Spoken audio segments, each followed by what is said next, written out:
Hope springs eternal. March springs eternal. Spring practice is just a few weeks away. I could not be more excited for really the start of this 2025 group all across the country. This is really the start when you get all your players on a practice field, when you start to find out which players have maybe made the progression since the end of last season to now here in spring practice, where you get these early enrollees are on campus. You get these transfers are on campus, right? You're coming off of a recruiting dead period. December and February signing days are in the books. Transfer portal periods are well closed. Now it's time to get on the field. And now it's time to really start to find out what developments have been made throughout parts of this football team. It's kind of difficult for position battles to be completely won, of course, in the spring period, but a lot of times spring practice can lay the foundation for one player or another to really set themselves up for a starting role when fall camp certainly comes around. Now, of course, we're going to see next to nothing. We're going to see some maybe highlight clips on Twitter and some of the social media feeds from this great Oregon creative staff. And of course, we'll see some things certainly in the spring game in late April as well, but I've got a handful of things that I'm hoping to hear and some rumblings that I'm hoping to hear out of spring practice for this Ducks football team. Let's start first on the defensive side of the football. I am hoping to hear that Bear Alexander is clawing his way to the top of the depth chart. Now, I want to make one thing perfectly clear. There's a lot of depth in this defensive line room. There are good players in this defensive line room.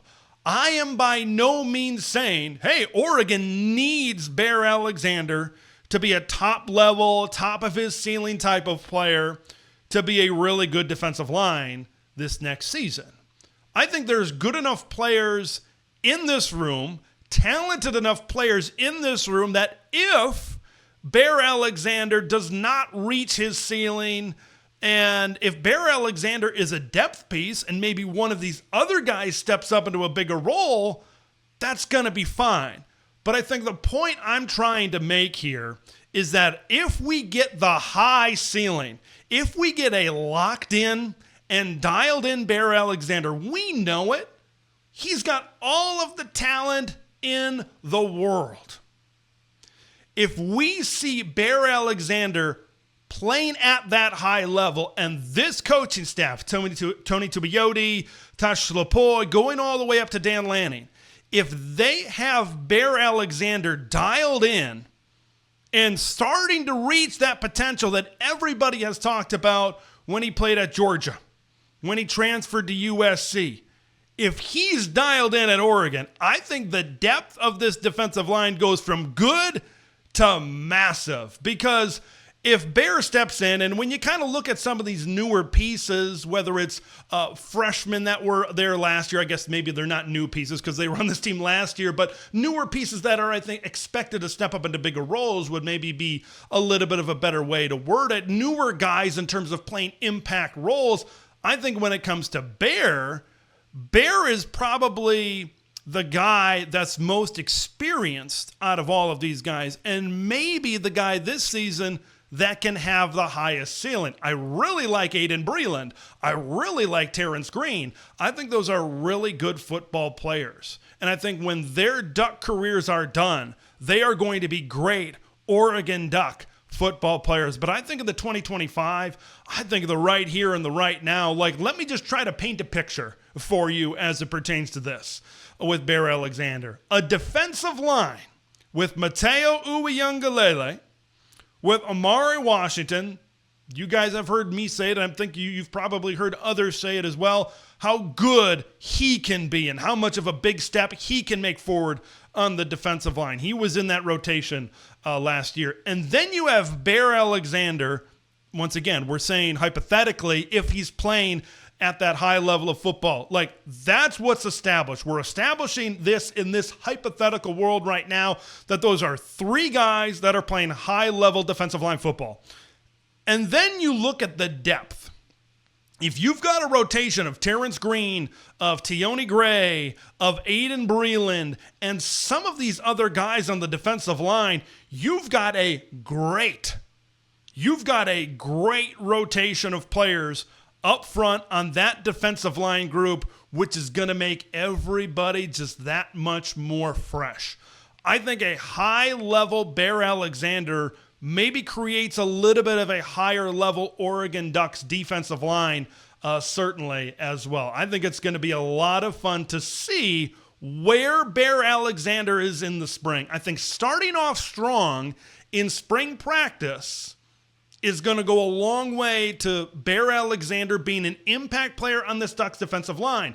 But that's certainly something that I've got my ears perked up a little bit to see, or to hear, I should say, exactly where he is and exactly where some of these other guys are on the defensive line as well. Let's move to the offensive side of the football. You know, the spring game is really the only time where we see long periods of play.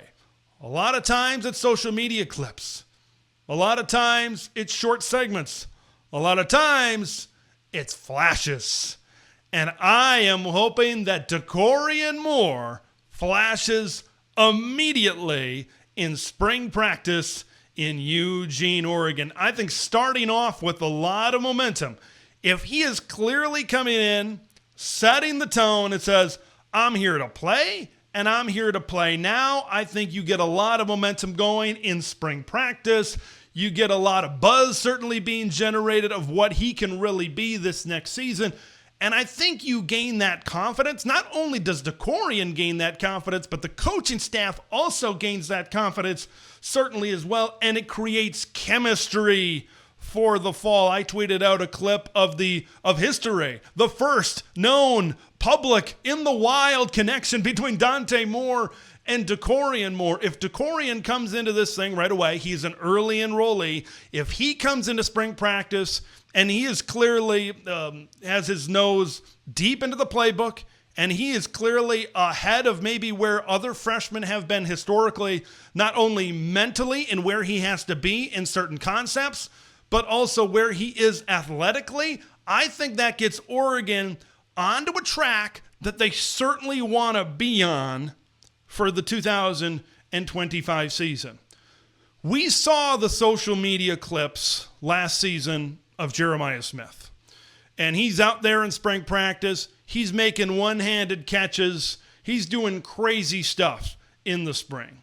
And I think we all kind of knew, with a guy of that frame and a guy of that talent, and we saw some of that in spring practice, we kind of knew maybe what was going to happen.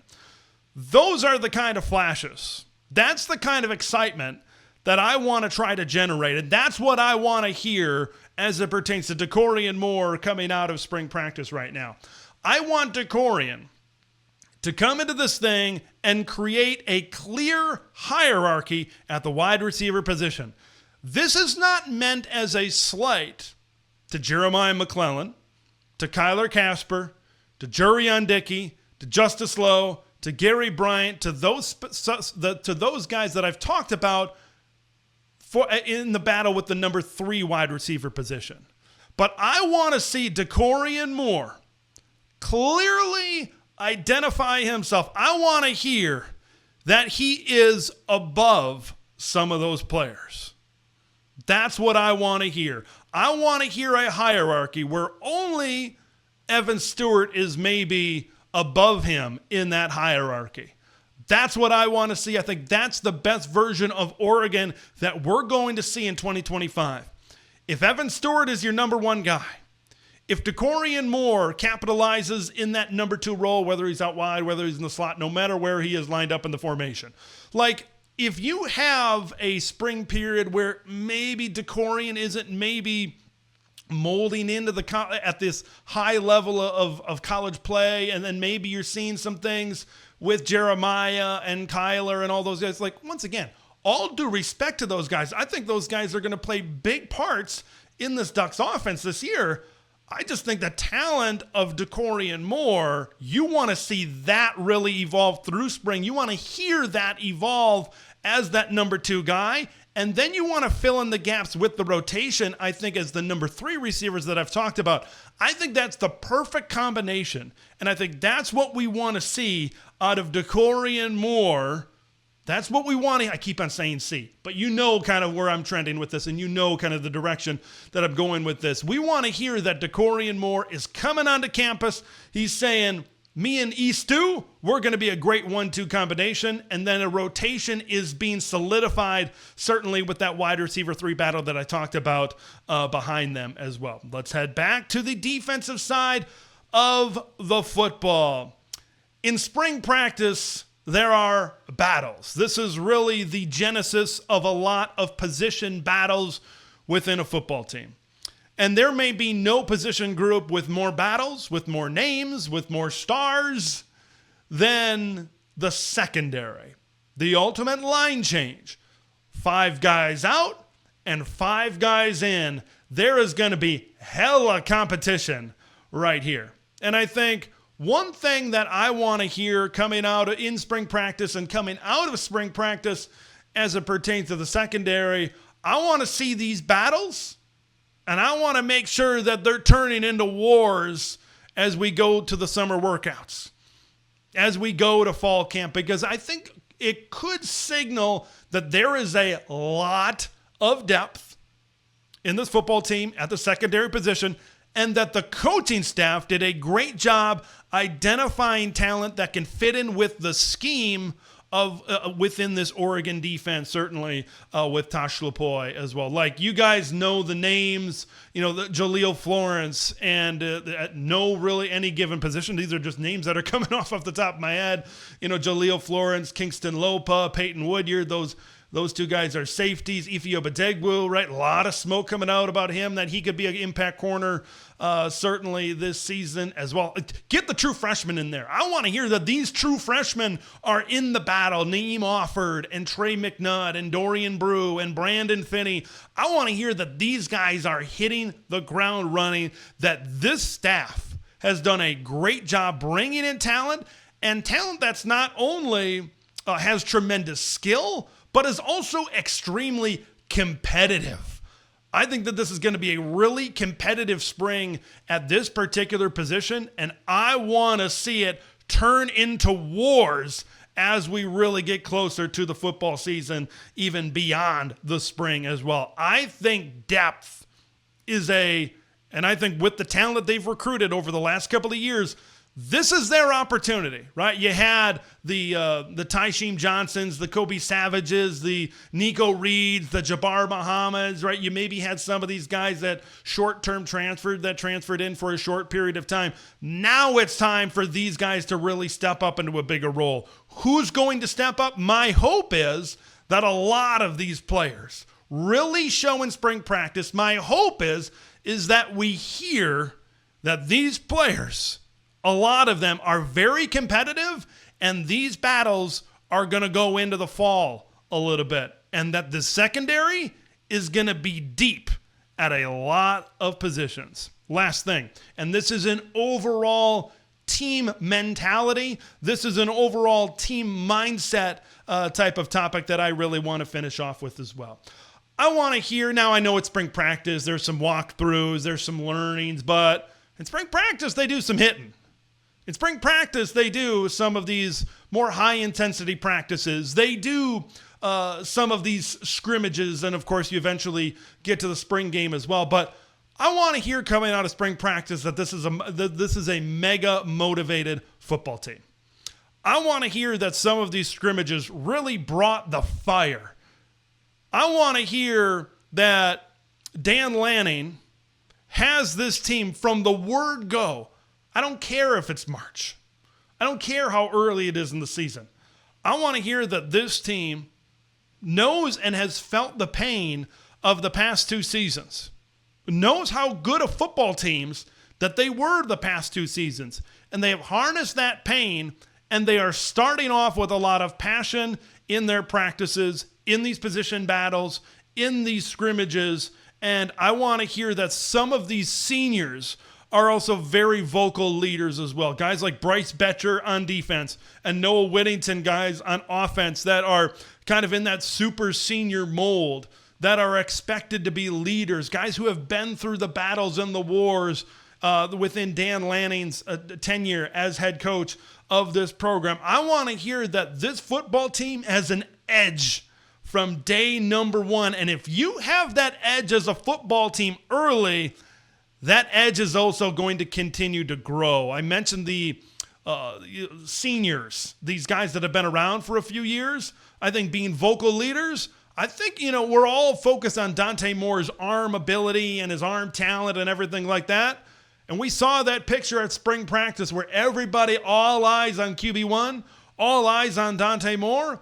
I want to hear that Dante Moore is also taking on that vocal leadership, that vocal leader in the locker room that everybody is looking to.